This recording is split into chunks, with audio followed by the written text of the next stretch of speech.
Salut à tous et bienvenue. Dans cette vidéo, nous allons attaquer la partie inscription d'un utilisateur sur notre application. Alors, si on clique sur inscription, vous pouvez voir que les champs sont obligatoires. Maintenant, on va essayer d'inscrire un nouvel utilisateur en renseignant son username, son email et password confirmé. Du coup, une fois qu'on essaie de confirmer notre password, vous pouvez voir déjà qu'il y a une certaine vérification à propos du mot de passe confirmé. Une fois que ça marche, vous voyez password matching et du coup, ajout avec succès de notre utilisateur et on est redirigé vers l'interface login. Maintenant, si on essaiera de nous inscrire avec un email qui existe déjà sur notre base de données, alors on va tenter d'utiliser le même email qu'on vient de créer. Et puis, nous allons renseigner un password et le confirmer. Une fois qu'on essaiera d'enregistrer notre utilisateur, vous voyez cet email existe déjà. Maintenant, on va le modifier afin de pouvoir nous inscrire et du coup, l'inscription est validée. Vous voyez ajout avec succès.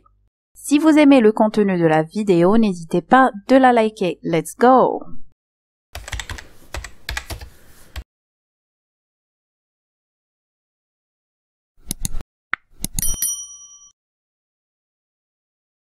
Dans un premier temps, nous allons créer notre fichier login.php à l'intérieur du dossier principal de notre mini-projet. Ce fichier aura ici le code qui permet de créer l'interface de connexion de notre application. On va pas le développer. Par contre, il existe des sites qui offrent des interfaces de connexion prêtes à être employées. Alors, d'après une recherche sur Google, il y a le site woodsnip.com qui offre un choix. Alors ici, vous avez beaucoup d'exemples des interfaces de connexion. Pour nous, on aimerait avoir une interface qui fait à la fois la connexion et l'inscription au cas où l'utilisateur n'est pas encore inscrit.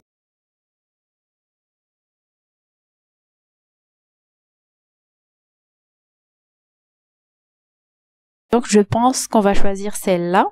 Vous pouvez voir, il y a Login et Register qui se trouvent sur la même interface. Pour pouvoir l'utiliser, vous pouvez voir en haut à gauche, il y a HTML, CSS et JS. Nous allons copier ce contenu et puis pour avoir ce code minimal en VS Code, vous pouvez utiliser le raccourci point d'exclamation tabulation et puis sur le body, nous allons coller le contenu HTML copié. Alors pour le script et le CSS, nous allons couper ce contenu et le mettre sur la balise head.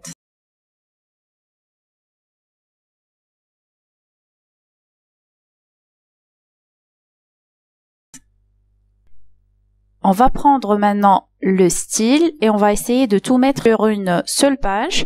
Donc pour ce faire, alors ici il est possible de créer le style dans un fichier externe et puis mettre le lien ici. Sauf que ici nous allons mettre, comme j'ai dit, tout sur login.php grâce à la balise style à l'intérieur de laquelle nous allons coller le contenu de notre CSS.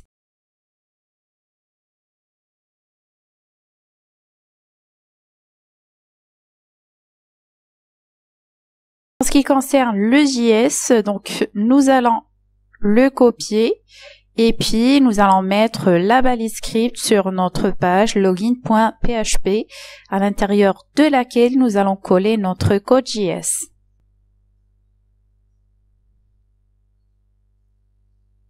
Et maintenant, nous allons essayer de voir le contenu de notre page login.php. On actualise. Et puis voilà, l'interface est prête. Vous pouvez voir Login et Register. Pour pouvoir l'utiliser et pouvoir stocker les utilisateurs sur notre base de données, et donc il faudrait créer une table sur notre base de données gestion commande. Nous allons l'appeler User et qui va contenir 4 colonnes.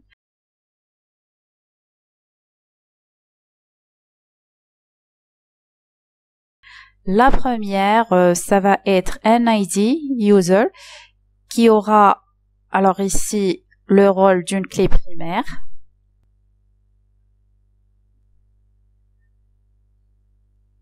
Et puis le second champ, ça va être le username et qui va être un varchar.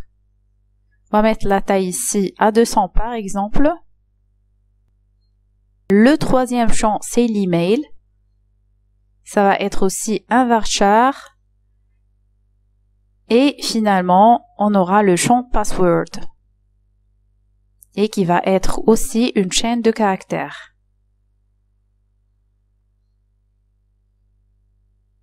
Le moteur de stockage, ça va être InnoDB comme d'habitude. On va enregistrer.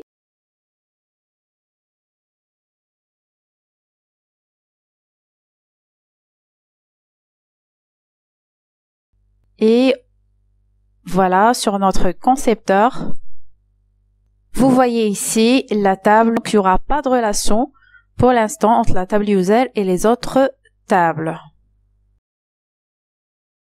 Alors, sur notre application, si vous vous rappelez, sur la dernière vidéo, nous avons créé notre page client.php en utilisant la technologie Ajax afin d'avoir le CRUD.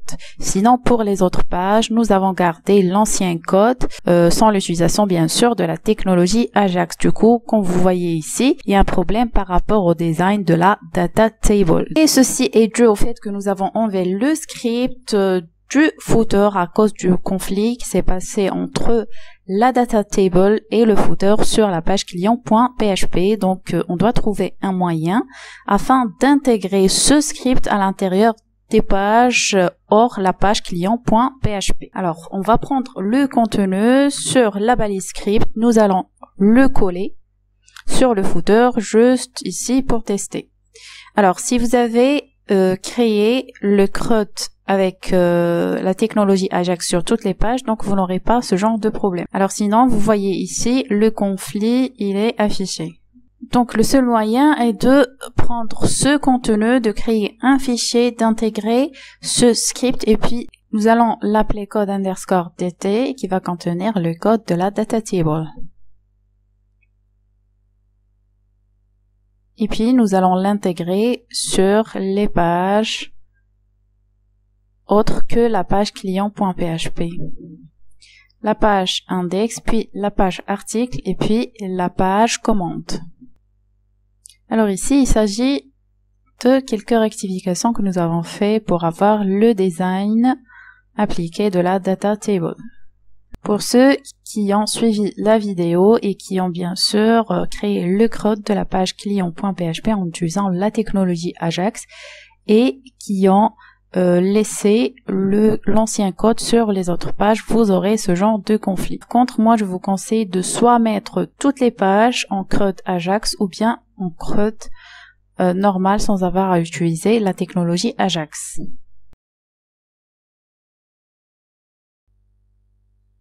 Et si on actualise, et voilà, donc ça marche pour toutes les pages. Pour commencer, nous allons rapidement modifier le titre de notre page login et mettre à la place du document gestion commande. Ensuite, nous allons ajouter l'icône Bootstrap que nous avons mis sur toutes les pages. Donc, nous allons la mettre ici sur la page login. Et si on actualise, vous pouvez voir le titre et l'icône. Maintenant, on aimerait que l'onglet Register soit actif. Du coup, on va essayer de déplacer la classe active depuis le lien Login vers le lien Register.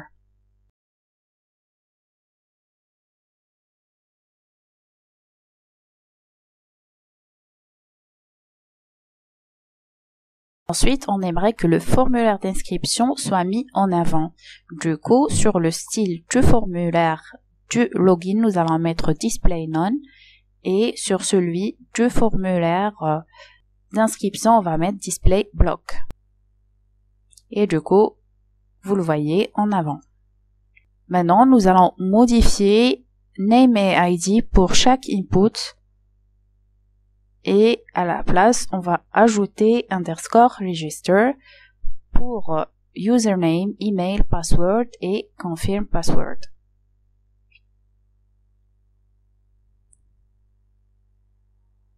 C'est bon. Donc ici, il faudrait faire gaffe par rapport à la value qui est égale à chaîne vide pour username et email. Sinon, à chaque fois qu'on va soumettre notre formulaire, ça va envoyer des valeurs nulles pour ces deux inputs.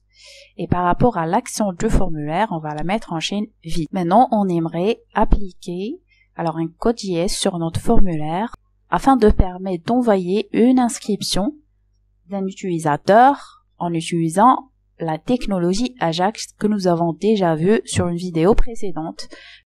On laissera le lien sur la description de cette vidéo. Pour ceux qui ne l'ont pas suivi, je vous recommande de le faire.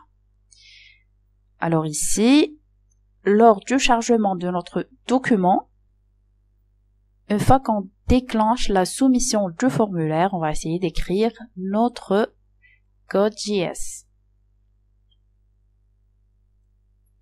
Tout d'abord, on va faire appel à la méthode preventDefault et qui repose sur la désactivation du comportement d'envoi par défaut du formulaire car les données seront envoyées avec Ajax au lieu d'une requête normale qui est get ou post. Ensuite, on écrit ici le code qui concerne l'Ajax va commencer par le type qui est post puisque nous allons envoyer des informations grâce à la méthode post de notre formulaire et l'URL, on va mettre ici déjà le fichier ajaxdata.php que nous avons déjà utilisé auparavant.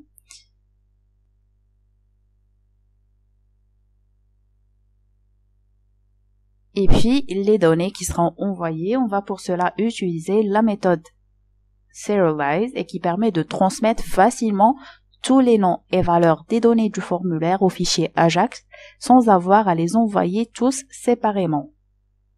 Le datatype des données qui seront retournées seront sous forme du JSON et par la suite, en cas de succès, nous allons essayer d'afficher la réponse sur notre console.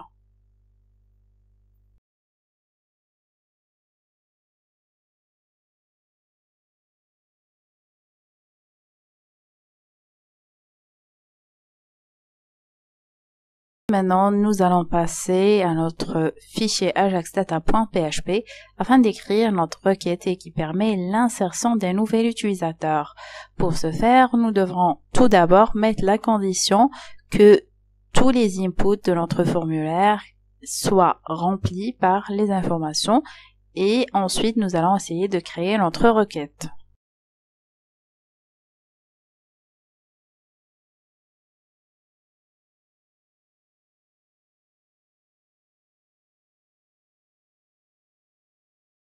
C'est parti maintenant pour la requête. Il s'agit d'une requête d'insertion et qui permet d'insérer un nouvel utilisateur.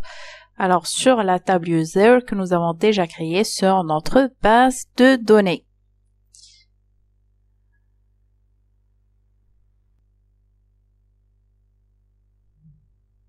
Histoire de vérifier les noms des champs de notre table user, nous allons essayer d'ouvrir cette table ici. Pour vérifier, alors ici nous avons username, email et password et par rapport à l'ID, il est auto-increment, c'est-à-dire qu'à chaque insertion d'une nouvelle ligne sur la table user, le ID sera incrémenté automatiquement, donc c'est pas la peine de l'appeler sur notre requête ici.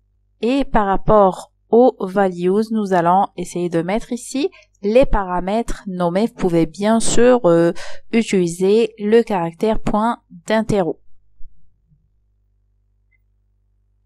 Nous avons déjà parlé des requêtes préparées, de leur avantage qui permet d'éviter les injections SQL qui peuvent se produire sur nos formulaires. C'est pour cette raison que nous avons ici utilisé la méthode prepare en appelant bien sûr notre objet PDO que nous avons déjà créé sur le fichier connexion.php pour ceux qui suivent le projet.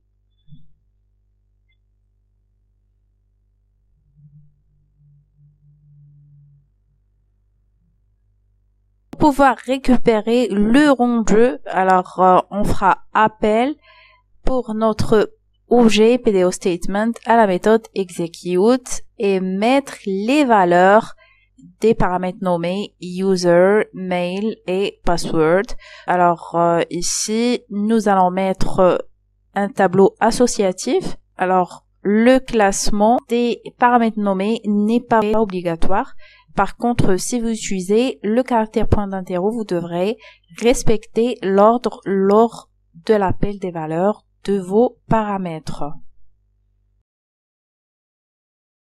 Par rapport au mot de passe, faites très attention si vous le stockez en clair sur votre base de données. Il pourra être volé si votre base de données est compromise. Ce mot de passe pourra alors être immédiatement utilisé pour accéder frauduleusement non seulement à votre application mais aussi sur d'autres applications si l'utilisateur utilise le même mot de passe ailleurs. Pour ce faire, il existe le hachage d'un mot de passe qui est l'une des pratiques de sécurité les plus basiques qui doit être effectuée. Cela rend la tâche très difficile à un attaquant pour connaître votre mot de passe original.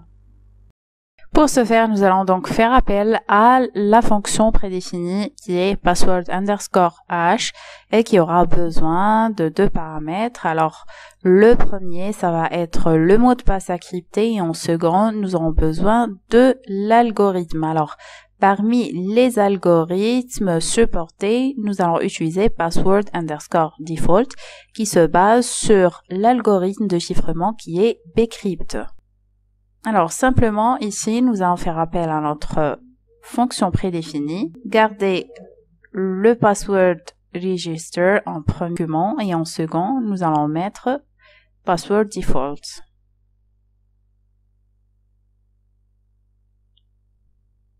Ensuite, on doit créer notre variable réponse qui va se baser sur un test sur notre variable $results. Pour info, $results, elle stocke le rendu de la méthode execute de l'objet PDO statement et qui est en principe un booléen. Alors, si $results est true, du coup, nous allons créer notre variable $response et qui aura besoin de quelques informations, à savoir le message et la value. Alors ici, nous utilisons un tableau associatif. Alors, pour la première information, la clé message et qui aura la valeur de leur message et en second, nous aurons besoin de mettre la clé value et qui aura la valeur true. Sinon, le message, ça va être l'erreur éventuelle. Et puis, value, ça va être false.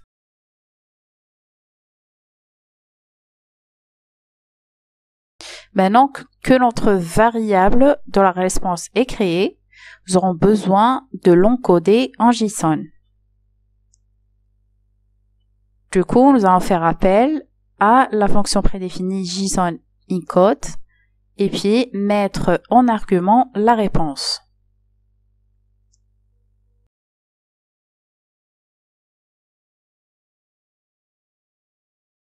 Nous avons oublié de mettre ici en double guillemets les noms de nos inputs, c'est à rectifier.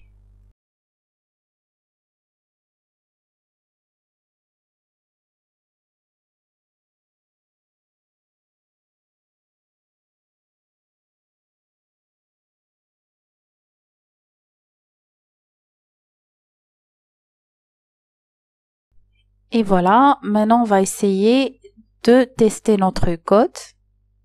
Il faudrait ouvrir la console, puisque nous avons mis sur notre Ajax console.log, nous avons déjà mis la réponse qui sera en JSON.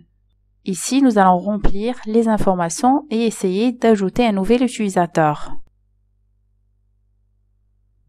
Pour l'instant, la confirmation du mot de passe, alors elle n'est pas encore traitée. Là, vous pouvez voir en bas qu'il y a Ajax data.php et du coup, voilà, donc le message ajout avec succès est affiché et puis la valeur elle est à true. C'est-à-dire que l'insertion a été réalisée avec succès sur notre table user. Pour ce faire, on doit nous en assurer ici. On actualise et vous pouvez voir que voilà, l'utilisateur a été bel et bien créé Et vous pouvez aussi voir que le password a été crypté. Donc, sous ce format-là. Maintenant, nous allons créer notre fonction JavaScript et qui permet de vérifier est-ce que le mot de passe confirmé correspond bel et bien au mot de passe choisi par l'utilisateur. Du coup, nous avons besoin de récupérer ce qui a été tapé sur le input password et sur le deuxième input qui est password confirmation. Du coup, nous allons créer deux variables. La première, c'est pass. Alors, sur laquelle on va stocker ce qui a été écrit sur notre input qui est comme ID password register.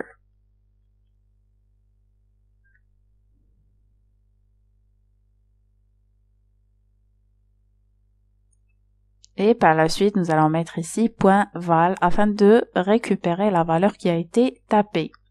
Et la même chose ici serait pour le mot de passe confirmé.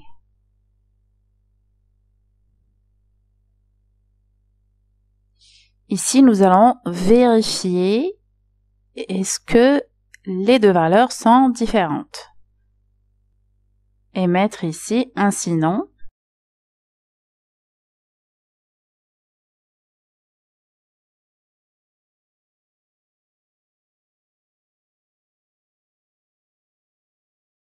Ensuite, nous allons créer une division qui sera en dessous de notre division qui contient la confirmation du mot de passe.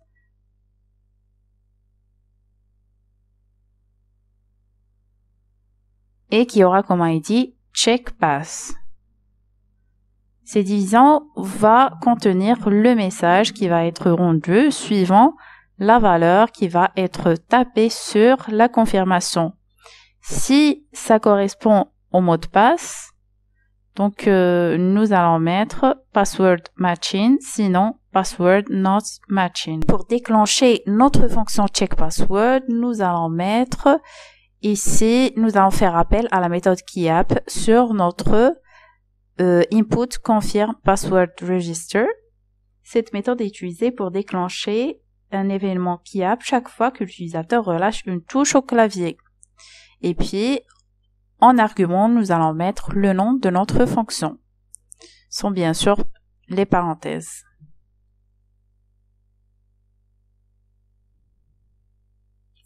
On passera maintenant pour faire le test.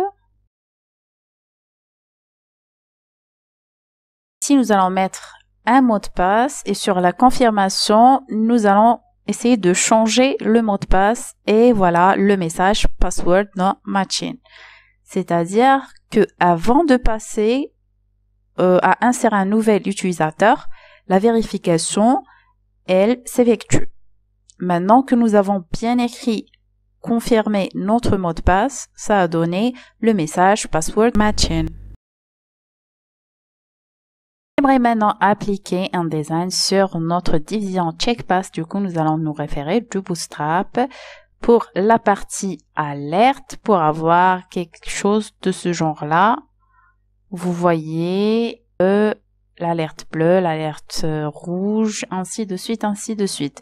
Nous, on aimerait avoir une alerte pour la validation qui serait verte et puis nous aurons besoin d'une alerte rouge au cas où les deux mots de passe ne seront pas vérifiés.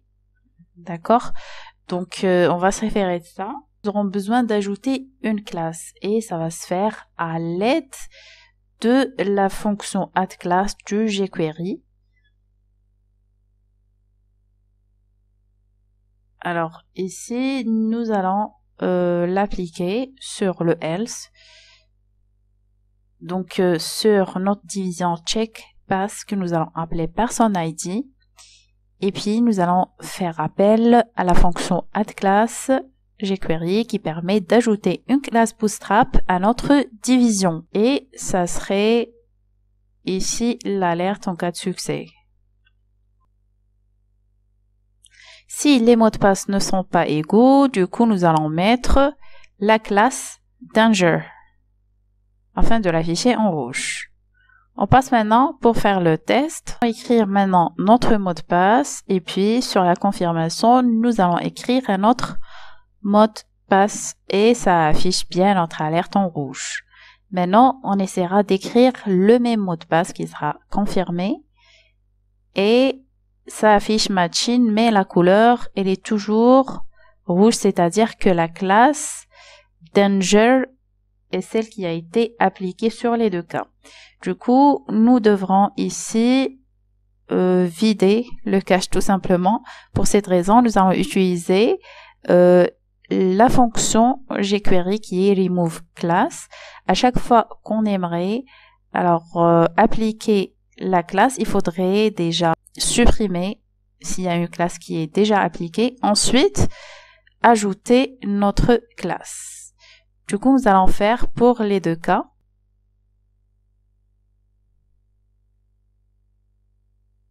Et on actualise. On passera directement à écrire nos passwords. Essayons maintenant d'écrire un password non confirmé et du coup, ça affiche l'alerte Danger. Si le mot de passe est vérifié, ça affiche l'alerte Success. Et voilà. On aimerait maintenant rendre tous les champs de notre formulaire d'inscription obligatoires. Du coup, nous allons ajouter l'attribut required sur tous les inputs. Et voilà, une fois qu'on tente d'ajouter un utilisateur, vous voyez, veuillez renseigner ce champ. Et c'est pareil pour tous les autres champs.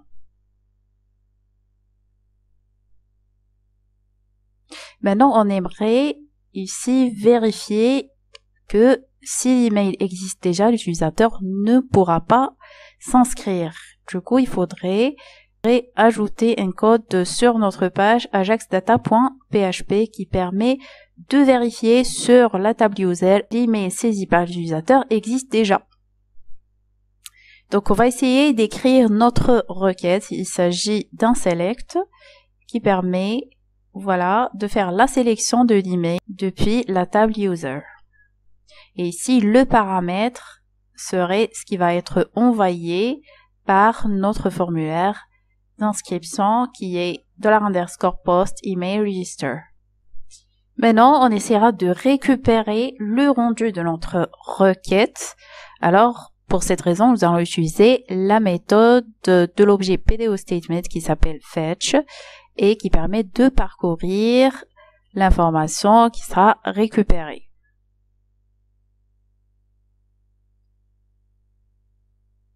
Nous aimerions récupérer l'email sous forme d'un tableau associatif. On va utiliser pour cela la constante PDO fetch assoc. On essaiera de récupérer le rendu sur une variable qu'on appellera myResult. En principe, le rendu de la méthode fetch est soit les informations qui seront récupérées, sinon, si rien n'est récupéré, ça va renvoyer un false, ou bien s'il s'agit d'une erreur. Alors, on va jouer sur cette variable $myResult.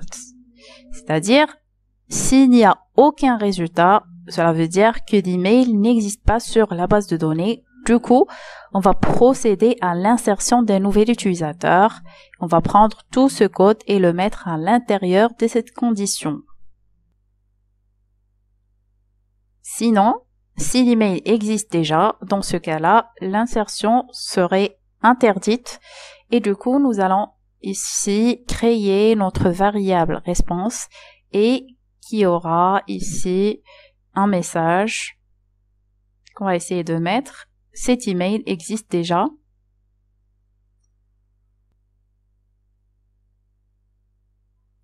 Nous allons mettre ici la clé de notre tableau associatif, email, et mettre la donnée, c'est le message que nous avons écrit.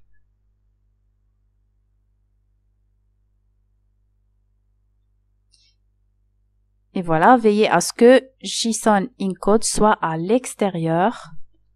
Comme ça, notre rendu va être encodé en JSON pour qu'il soit récupéré par Ajax. Maintenant, on aimerait créer une division qui sera en dessous de notre input d'insertion d'email et qui va récupérer le message rendu au cas où l'email existe déjà. On va prendre ici l'ID et mettre check email afin de pouvoir l'utiliser sur notre code JS. Nous allons mettre la condition ici sur response. On doit récupérer response.email. Si response.email existe, cela veut dire que l'email existe déjà et du coup, on va essayer d'afficher le message sur notre division check mail. Pour avoir le design des alertes, on va faire appel à la fonction addClass et puis mettre la classe alert danger afin de l'avoir en rouge. Ensuite, on fait appel à la fonction HTML afin de mettre le message sur notre division et ça va être response.email.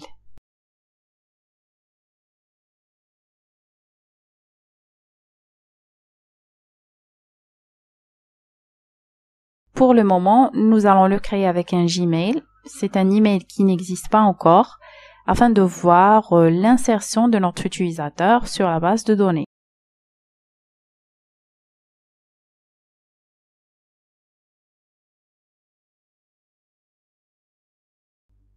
On va maintenant tenter d'utiliser un email déjà existant pour un nouvel utilisateur.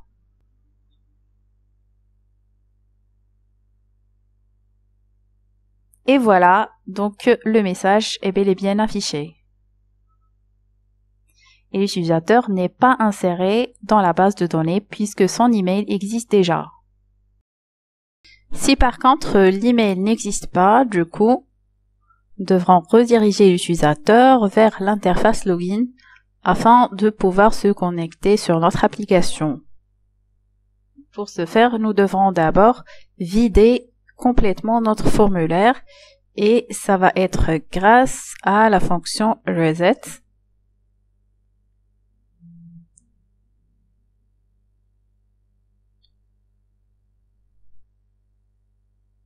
Ensuite, pour les onglets de nos interfaces login et register, on doit mettre login en actif et enlever la classe active de l'onglet register.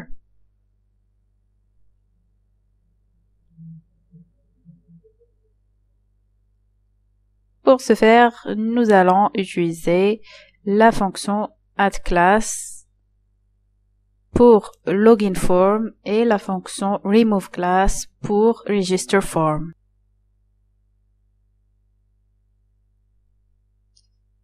Ensuite, on doit mettre le style du formulaire d'inscription à display none pour qu'il soit pas visible et par contre celui du login doit être mis à display block.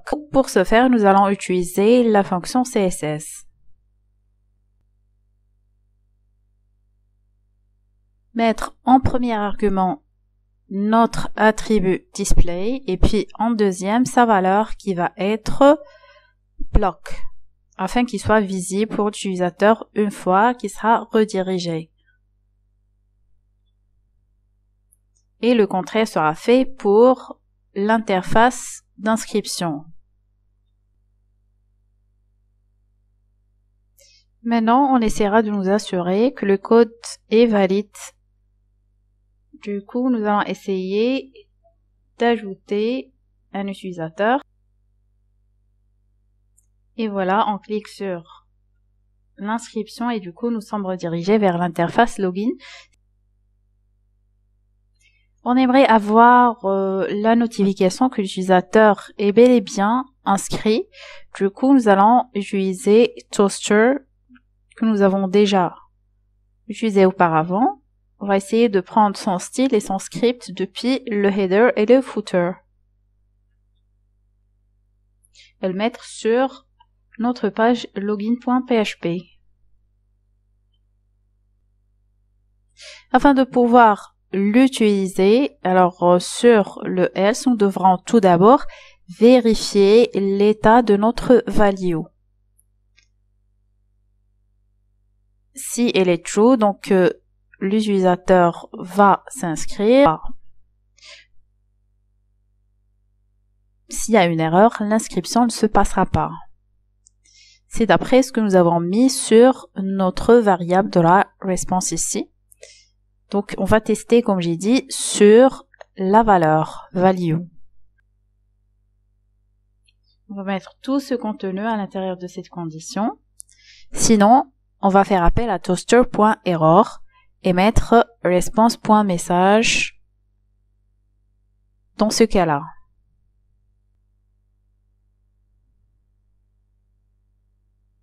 On actualise pour voir et on essaiera d'inscrire un nouvel utilisateur.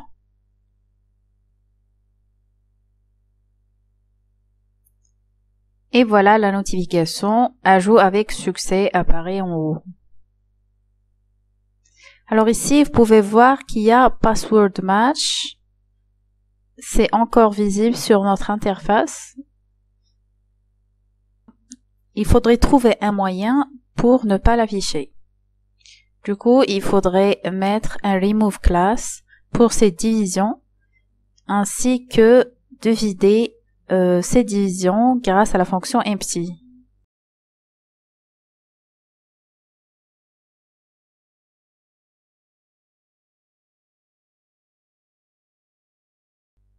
On ajoute un nouvel utilisateur et on essaiera de l'inscrire. Vous pouvez voir ajout avec succès et sur l'interface register, alors le message n'apparaît plus. Alors il faudrait faire pareil pour la vérification de l'email. Il faudrait faire un remove class et mettre la division à empty afin de ne pas avoir le message sur notre interface d'inscription une fois que l'inscription est validée.